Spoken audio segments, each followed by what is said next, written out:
19ನೇ ಅಧ್ಯಾಯ 30ನೇ ವಚನದಲ್ಲಿ ಈ ವಾಕ್ಯ ಇದೆ.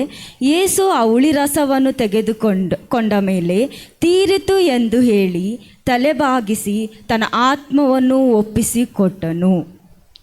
ಇಲ್ಲಿ ನಾವು ನೋಡುವುದಾದರೆ ಇಲ್ಲಿ ತೀರಿತು ಅಂತ ಯೇಸು ಸ್ವಾಮಿ ಏನು ಕೇಳಿದರು ಅಂತಂತಂದರೆ, ಯೇಸು ಸ್ವಾಮಿ ಇಲ್ಲಿ ನನ್ನ ಕತೆ ಮುಗಿದೋಯ್ತು, ನನ್ನ ಕತೆ ಇಷ್ಟೇ ಅಂತ ಹೇಳಿಬಿಟ್ಟು ತೀರಿತು ಅಂತ ಹೇಳಿಲ್ಲ. ನನ್ನ ಕತೆ ಮುಗೀತು ಅಂತ ದೇವರು ಆ ಉದ್ದೇಶದಿಂದ ಈ ಮಾತು ಹೇಳಲಿಲ್ಲ.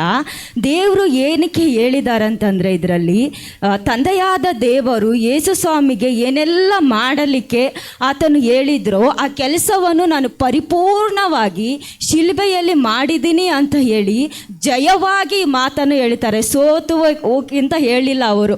ಅಂದರೆ ಅಷ್ಟು ನೋವಲ್ಲಿದ್ದಾರೆ, ಅಷ್ಟು ಬಾಧೆಯಲ್ಲಿದ್ದಾರೆ. ಆವಾಗ ದೇವರು, ತಂದೆಯಾದ ದೇವರು ತನಗೆ ಏನೆಲ್ಲ ಕೆಲಸವನ್ನು ಕೊಟ್ಟಿದ್ದರೋ ಅದನ್ನು ನಾನು ಪರಿಪೂರ್ಣವಾಗಿ ನಾನು ಮಾಡಿದ್ದೀನಿ ಅಂತ ಹೇಳಿ ಜಯದ ಮಾತಾಗಿದೆ. ಇದು ತೀರಿತನ್ನೋದು ಜಯದ ಮಾತಾಗಿ ಅವರು ಶಿಲ್ಬೆ ಮೇಲೆ ಹೇಳ್ತಾ ಇದ್ದಾರೆ. ನಾವು ಇದರಲ್ಲಿ ನೋಡಬೇಕಾದ್ರೆ ಏನು ಅಂತಂತಂದರೆ, ಒಬ್ಬರು ಇವಾಗ ರನ್ನಿಂಗ್ ರೇಸ್ ಓಡ್ತಾ ಇರ್ತಾರಲ್ವ, ರನ್ನಿಂಗ್ ರೇಸ್ ಓಡೋರು ಏನು ಮಾಡ್ತಾರೆ, ಯಾರು ಫಸ್ಟ್ ಓಡ್ತಾರೆ ಅವರು ಜಯವಾಗಿ ಹೇಳ್ತಾರಲ್ವ, ಓ ನಾನು ಸಾಧಿಸಿಬಿಟ್ಟೆ, ನಾನು ಮುಗಿಸಿದ್ಬಿಟ್ಟೆ, ನಾನು ಕಂಪ್ಲೀಟ್ ಮಾಡಿಬಿಟ್ಟೆ ಅಂತ ಹೇಳ್ತಾರೆ. ಅದೇ ರೀತಿಯಾಗಿ ಯೇಸು ಸ್ವಾಮಿಯು ತನ್ನ ತಂದೆಯಾದ ದೇವರು ಕೊಟ್ಟ ಕೆಲಸವನ್ನು ಪರಿಪೂರ್ಣವಾಗಿ ಅವರು ಮಾಡಿ ಜಯದ ಮಾತಾಗಿ ಹೇಳ್ತಾರೆ. ದೇವರು ಶಿಲ್ಬೆ ಮೇಲೆ ಏನೆಲ್ಲ ತೀರಿತು ಅಂತ ಪದವನ್ನು ಹೇಳಿದಾರಲ್ವ, ಏನೆಲ್ಲ ಪರಿಪೂರ್ಣವಾಗಿ ಮುಗಿಸಿದ್ದಾರೆ ಅಂತ ನಾವು ನೋಡುವುದಾದರೆ, ಮೊದಲನೇದಾಗಿ ದೇವರು ತನ್ನ ಶಾರೀರಿಕ ಶ್ರಮೆಯನ್ನು ಮುಗಿಸಿದನು. ಅಂದರೆ ಆತನಿಗೆ ಶಾರೀರಿಕವಾಗಿ ಅವಮಾನ ಮಾಡಿದರು, ಶಿಲ್ಬೆಯಲ್ಲಿ ಒಡೆದರು, ಆತನಿಗೆ ಮುಸುಕು ಹಾಕಿ ಒಡೆದರು ಅಂತ ನಾವು ವಾಕ್ಯದಲ್ಲಿ ನೋಡ್ತೀವಿ. ನೀನು ದೇವರ ಮಗನಾಗಿದ್ದರೆ ನಿನ್ನನ್ನು ನೀನು ರಕ್ಷಿಸ್ಕೊ ಅಂತ ಅವಮಾನದ ಮಾತುಗಳನ್ನು ಅವರಿಗೆ ಆಡಿದರು. ಆಮೇಲೆ ಮೊಳೆಗಳಿಂದ ಒಡೆದರು. ದೇವರು ಎಲ್ಲವನ್ನು ಸಹಿಸಿಕೊಂಡ್ರಂತೆ. ಆತನು 100ಕ್ಕೆ 100 ಮನುಷ್ಯನಾಗಿದ್ದನು. ಆತನು, ನೀವು ಹೇಳ್ಬೋದು ಆತನು ದೇವರಾಗಿದ್ದರಿಂದ ಎಲ್ಲವನ್ನು ಸಹಿಸ್ಕೊಂಡಿದ್ರು ಅಂತ. ಅಲ್ಲ ಸಿಸ್ಟರ್, ಅವರು ದೇವರಾಗಿರಲಿಲ್ಲ. 100ಕ್ಕೆ 100 ಅವರು ಮನುಷ್ಯರಾಗಿದ್ದರು. ಮನುಷ್ಯರಾಗಿ ನಮ್ಮ ಹಾಗೆ ನಮಗೆ ಏನೆಲ್ಲ ನೋವು ಆಗುತ್ತೋ ಅದೇ ರೀತಿಯಾಗಿ ಯೇಸು ಸ್ವಾಮಿಗೂ ಎಲ್ಲ ನೋವನ್ನು ಆತನು ಪರಿಪೂರ್ಣವಾಗಿ ಅನುಭವಿಸಿದರು. ಇವಾಗ ನಾವು ಆ ವಾಕ್ಯವನ್ನು ಧ್ಯಾನಿಸ್ತಾ ಹೋಗೋಣ. ಇವಾಗ ಯಾರಿಗಾದರೂ ಆಪ್ರೇಷನ್ ಆದರೆ ಗೊತ್ತಿರುತ್ತಲ್ವ, ಆ ನೋವು ತಡೆಯೋಕ್ಕಾಗಲ್ಲ ಅಂತ ಹೇಳ್ಬಿಟ್ಟು ಡಾಕ್ಟರ್ ಏನು ಮಾಡ್ತಾರೆ, ಅನಸ್ತೇಸಿಯ ಒಂದು ಇಂಜೆಕ್ಷನ್ ಕೊಡ್ತಾರೆ. ಮಾಡಬೇಕಾದ್ರೆ ಕೊಡ್ತಾರೆ. ಆದರೆ ಯೇಸು ಸ್ವಾಮಿಗೆ ಯಾವ ಅನಸ್ತೇಸಿಯೂ ಕೊಟ್ಟಿಲ್ಲ. ಆತನು ಪರಿಪೂರ್ಣವಾಗಿ ಮಾನವ ರೂಪವಾಗಿಯೇ ತನ್ನ ಶ್ರಮೆಯನ್ನು ಅನುಭವಿಸಿದನು. ಆ ನೋವನ್ನು ಆತನು ಶಿಲ್ಬೆ ಮೇಲೆ ಅನುಭವಿಸಿದನು. ಅದೇ ರೀತಿ ನಾವು ವಾಕ್ಯದಲ್ಲಿ ನಾವು ನೋಡುವುದಾದರೆ, ಯೆಶಾಯ 53:11 ದೇವರು ವಾಕ್ಯ ಹೀಗೆ ಹೇಳುತ್ತದೆ, ತನ್ನ ಆತ್ಮವು ಅನುಭವಿಸಿದ ಶ್ರಮೆಯ ಫಲವನ್ನು ಕಂಡು ತೃಪ್ತನಾಗುವನು. ಹಲ್ಲೆಲೂಯಾ. ಆಮೇಲೆ ವಾಕ್ಯ ಏನು ಹೇಳುತ್ತದೆ, ಆತನ ಬಾಸುಂಡೆಯಿಂದ ನಮಗೆ ಗುಣವಾಯಿತು, ನಮ್ಮ ದ್ರೋಹಗಳ ದೆಸೆಯಿಂದ ಅವನಿಗೆ ಗಾಯವಾಯಿತು, ನಮ್ಮ ಅಪರಾಧಗಳಿಂದ ಆತನು ಜಜ್ಜಲ್ಪಟ್ಟನು. ಅದೇ ರೀತಿಯಾಗಿ ಯೇಸು ಸ್ವಾಮಿ ತನ್ನ ಶ್ರಮೆಯನ್ನು ಪರಿಪೂರ್ಣವಾಗಿ ಶಿಲ್ಬೆ ಮೇಲೆ ಮುಗಿಸಿದನು ಅಂತ ನಾವು ನೋಡ್ತೀವಿ. ಎರಡನೇದಾಗಿ ನಾವು ಏನು ನೋಡ್ತೀವಿ ಅಂತಂದರೆ, ತಂದೆಯ ಚಿತ್ತವನ್ನು ನೆರವೇರಿಸಿದನು. ತಂದೆಯ ಚಿತ್ತ ಏನಾಗಿತ್ತು ಅಂತಂದರೆ, ಯೇಸು ಸ್ವಾಮಿಯನ್ನು ಜಜ್ಜುವುದೇ ತಂದೆಯಾದ ದೇವರ ಚಿತ್ತವಾಗಿತ್ತು. ಯಾವುದಕ್ಕೋಸ್ಕರ? ನಮ್ಮ ಪಾಪಗಳಿಗೋಸ್ಕರ ಬಲಿ ಕೊಡುವುದೇ ತಂದೆಯ ಚಿತ್ತವಾಗಿತ್ತು. ಯೆಶಾಯನ ಬರೆದ ಗ್ರಂಥದಲ್ಲಿ ನಾವು ನೋಡುವುದಾದರೆ, ಅವನನ್ನು ಜಜ್ಜುವುದು ಯೆಹೋವನ ಸಂಕಲ್ಪವಾಗಿತ್ತು. ನಿಮ್ಮ ಪಾಪಕ್ಕಾಗಿ ಆತನು ಪ್ರಾಯಶ್ಚಿತ್ತ ಯಜ್ಞವಾಗಿ ಶಿಲ್ಬೆ ಮೇಲೆ ಅರ್ಪಿಸಿದನು. ತಂದೆಯ ದೇವರು ಏನು ಚಿತ್ತವನ್ನು ಕೊಟ್ಟಿದ್ದರೋ ಪರಿಪೂರ್ಣವಾಗಿ ಆತನು ಶಿಲ್ಬೆ ಮೇಲೆ ನೆರವೇರಿಸಿದರು.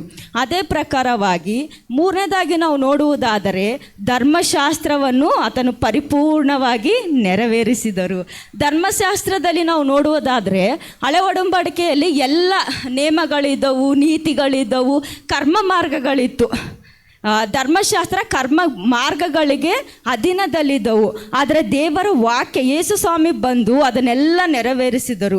ನಾವು ವಾಕ್ಯದಲ್ಲಿ ನೋಡುವುದಾದರೆ, ರೋಮಾಪುರದ ಪತ್ರಿಕೆ 10:4 ನಾವು ನೋಡುವುದಾದರೆ, ನಂಬುವವರೆಲ್ಲರಿಗೆ ನೀತಿಯನ್ನು ದೊರಕಿಸಿರುವ ಕ್ರಿಸ್ತನಿಂದಲೇ ಕರ್ಮ ಮಾರ್ಗಕ್ಕೆ ಅಂತ್ಯವಾಯಿತು.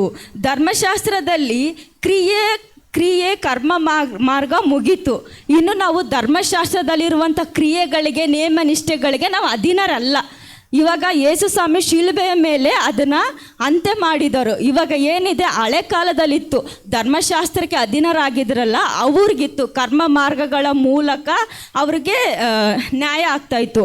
ಆದರೆ ಯೇಸು ಕ್ರಿಸ್ತನು ಶಿಲುಬೆಯ ಮೇಲೆ ಧರ್ಮಶಾಸ್ತ್ರವನ್ನು ಪರಿಪೂರ್ಣವಾಗಿ ನೆರವೇರಿಸಿ ಇವಾಗ ಏನಿದೆ ಅಂದರೆ, ಯಾರೆಲ್ಲ ನಂಬಿಕೆಯನ್ನು ಕೊಟ್ಟಿದ್ರು, ಯಾರೆಲ್ಲ ಆತನನ್ನು ನಂಬುತ್ತೀವೋ ಆ ನಂಬುವುದರಿಂದನೇ ಮಾರ್ಗವಾಗಿದೆ, ಪರಲೋಕಕ್ಕೆ ನಿತ್ಯ ಜೀವಕ್ಕೆ ಮಾರ್ಗವಾಗಿದೆ. ದೇವರು ಧರ್ಮಶಾಸ್ತ್ರವನ್ನು ಸಹ ಪರಿಪೂರ್ಣವಾಗಿ ಶಿಲುಬೆಯಲ್ಲಿ ನೆರವೇರಿಸಿದ್ರು ಅಂತ ನಾವು ನೋಡ್ತೀವಿ.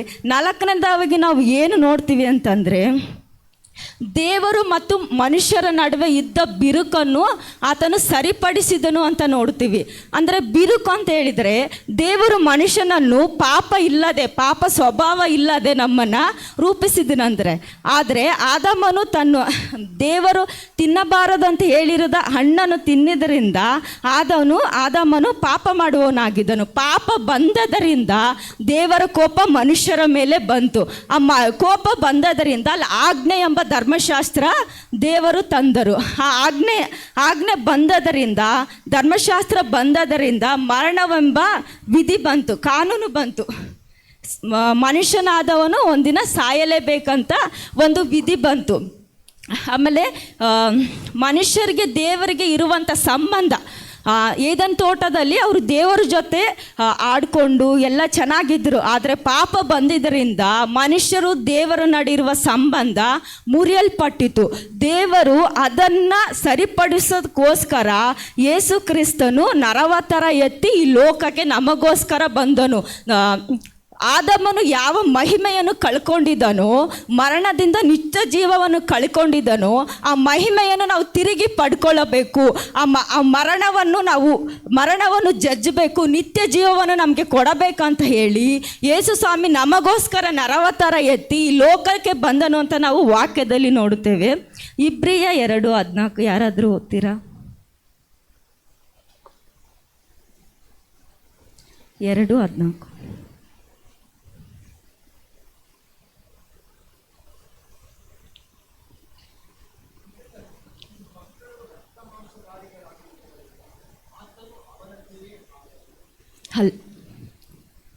ಹಲ್ಲೆಲೂಯಾ.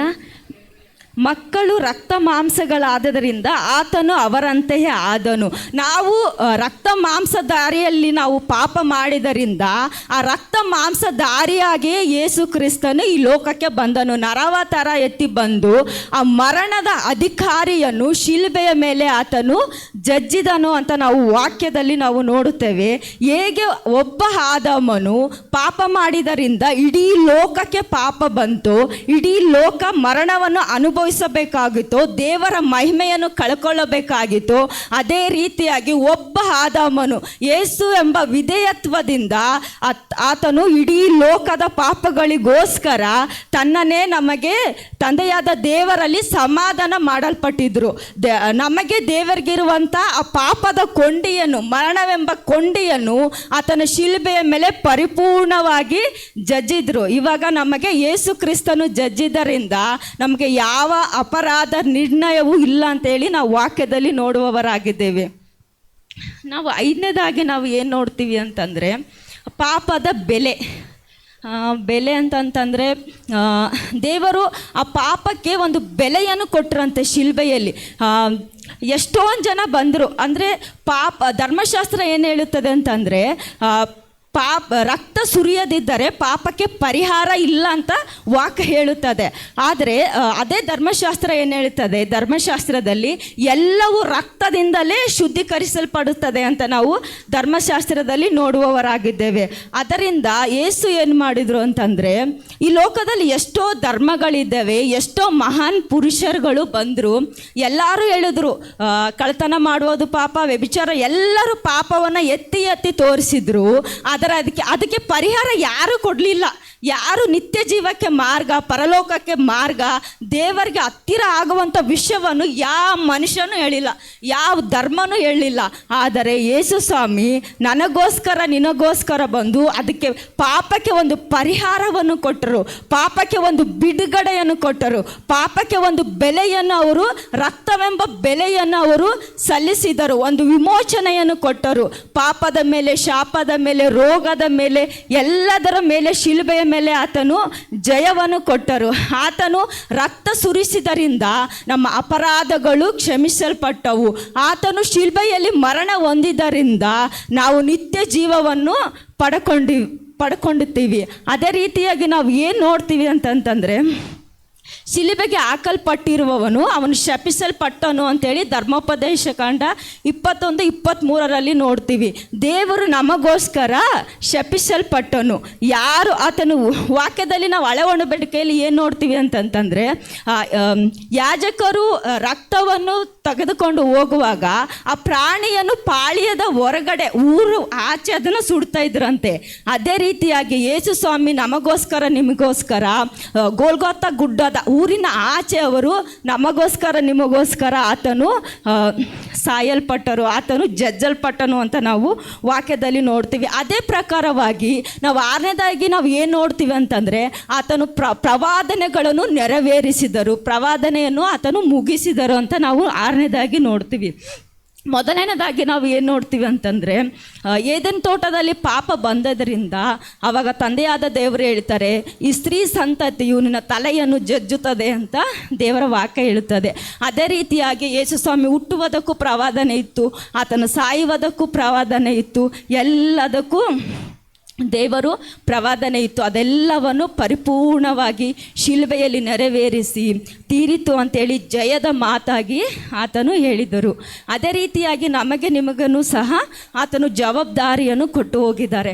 ಆತನು ಹೇಗೆ ತಂದೆಯ ಚಿತ್ತವನ್ನು ಪರಿಪೂರ್ಣವಾಗಿ ನೆರವೇರಿಸಿದರು, ಅದೇ ರೀತಿಯಾಗಿ ನಾವು ಸಹ ತಂದೆಯ ಯೇಸು ಕ್ರಿಸ್ತನ ಚಿತ್ತವನ್ನು ನೆರವೇರಿಸುವ ಹಂಗಿನಲ್ಲಿದ್ದೇವೆ. ಮಾರ್ಕನು ಬರೆದ ಸುವಾರ್ತೆ ಕಡೆಯ ಅಧ್ಯಾಯದಲ್ಲಿ ಹೇಳುತ್ತಾರೆ, ಲೋಕದ ಕಡೆಯವರೆಗೆ ಹೋಗಿ ನನ್ನ ಸುವಾರ್ತೆಯನ್ನು ಸಾರಿರಿ, ತಂದೆ ಮಗ ಪರಿಶುದ್ಧಾತ್ಮನ ಹೆಸರಿನಲ್ಲಿ ದೀಕ್ಷಾಸ್ನಾನ ಮಾಡಿರಿ ಅಂತ ದೇವರು ನಮಗೆ ಒಂದು ಜವಾಬ್ದಾರಿಯನ್ನು ಕೊಟ್ಟಿದ್ದಾರೆ. ನಾವು ರಕ್ಷಣೆ ಹೊಂದಿರುವಂಥ ಎಲ್ಲರಿಗೂ ಒಂದು ಜವಾಬ್ದಾರಿಯನ್ನು ಕೊಟ್ಟಿದ್ದಾರೆ. ರಕ್ಷಣೆ ಸುಮ್ಮನೆ ಬಂದಿಲ್ಲ, ದೇವರು ನಮಗೋಸ್ಕರ ಬೆಲೆಯನ್ನು ಕೊಟ್ಟಿದ್ದಾರೆ. ತನ್ನ ಸ್ವಂತ ರಕ್ತದಿಂದ ನಮ್ಮೆಲ್ಲರನ್ನು ಕೊಂಡಿದ್ದಾರೆ. ಹಲ್ಲೆಲೂಯಾ. ದೇವರಿಗೆ ಅವಕಾಶ ಕೊಟ್ಟ ದೇವರಿಗೆ ನಾನು ಸ್ತೋತ್ರ ಸಲ್ಲಿಸ್ತೀನಿ. ಅದೇ ರೀತಿಯಾಗಿ ಪಾಸ್ಟರ್ ಅಂಕಲ್ ನನ್ನನ್ನು ನೆನಪು ಮಾಡಿಕೊಂಡು ಈ ವಾಕ್ಯವನ್ನು ಮಾತಾಡಲಿಕ್ಕೆ ಅವಕಾಶ ಕೊಟ್ಟ ಪಾಸ್ಟರ್ ಅಂಕಲ್ಗೆ ಹೃದಯಪೂರ್ವಕವಾದ ವಂದನೆಗಳನ್ನು